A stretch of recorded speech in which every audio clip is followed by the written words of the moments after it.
Good day, everybody. Welcome to Dr. Tom's Tips on Tuesday at 10 in 10. Hope everybody had a fantastic Labor Day. So let's get right into this. Today's tip is around working with patients who are edentulous.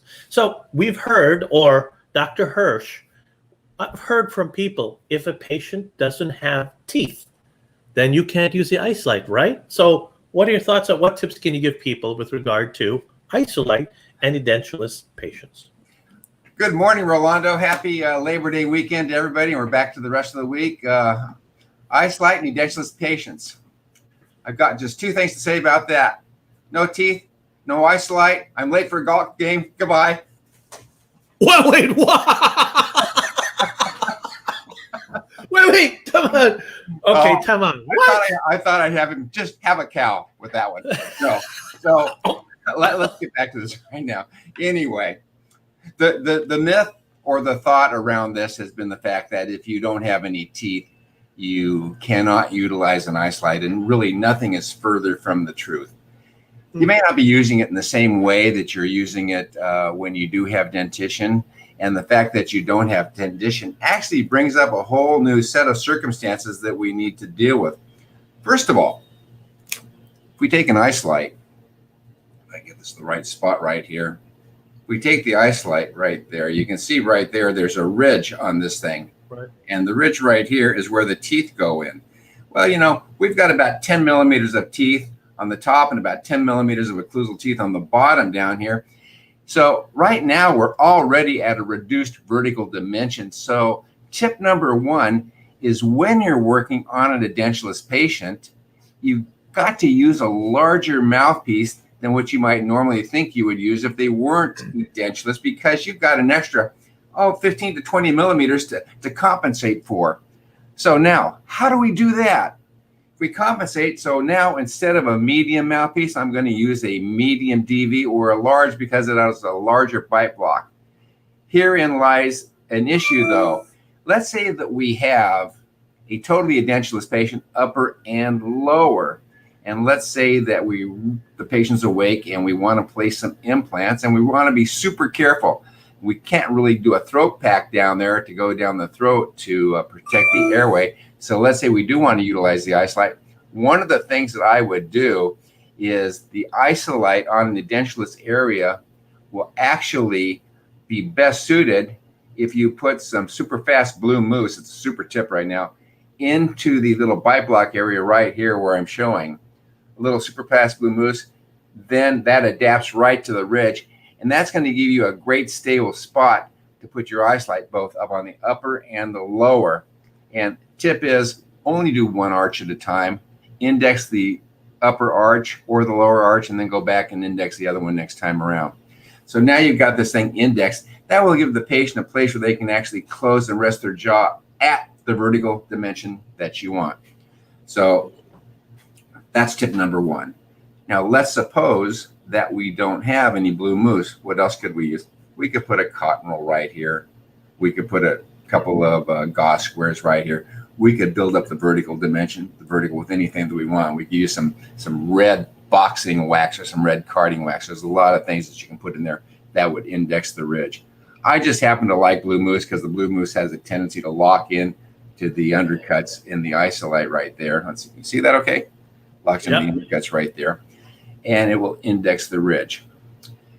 Okay, so that's number one. Let's suppose that they have an existing denture, a maxillary denture up on the top or a mandibular denture down here, and you've got some teeth on the other side. With that denture in place, you would have a tendency to think that when they're biting down on the bite block, it would have a tendency to flip the denture up on the other side.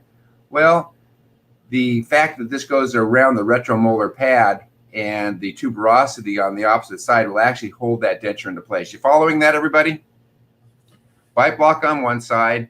This is actually resting on the denture flange on the other side, right at the back part of the flange here.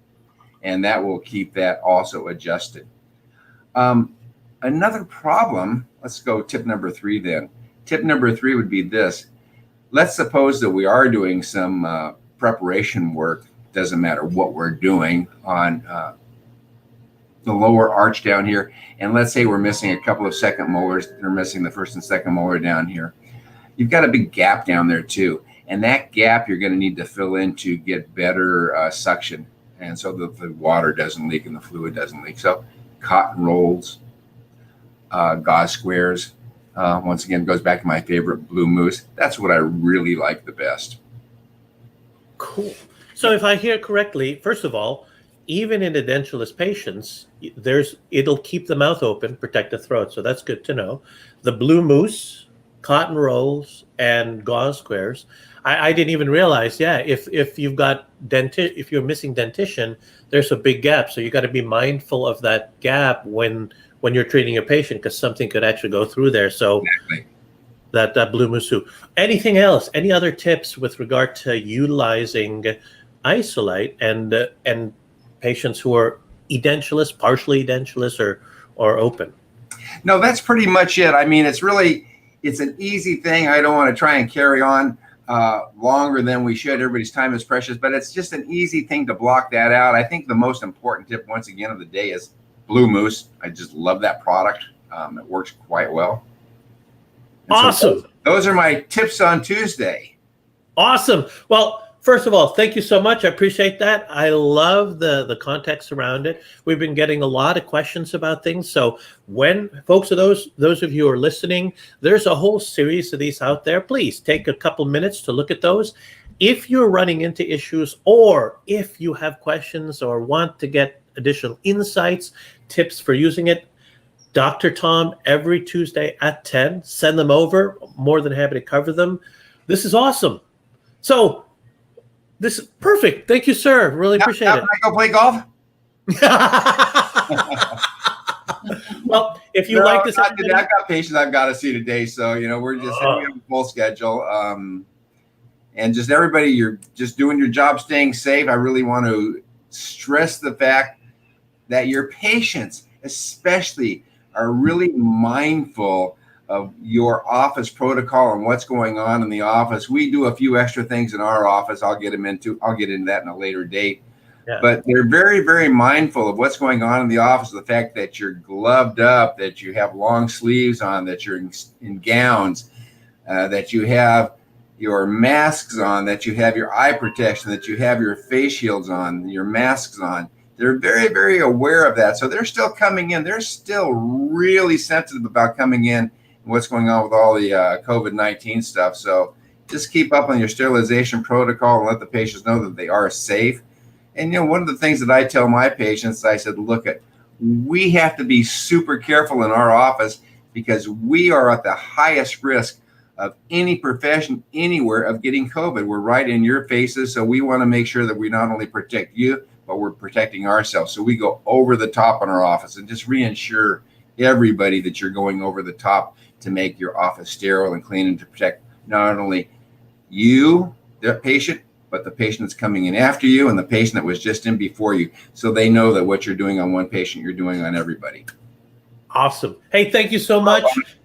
Please share this if you like it. Again, next week on Tuesday at 10, Dr. Tom's Tips. Appreciate it. Have a great week. Thanks, everybody. Have a great week. Thank you, Rolando. Good seeing you. All right. See you. Bye. Everybody.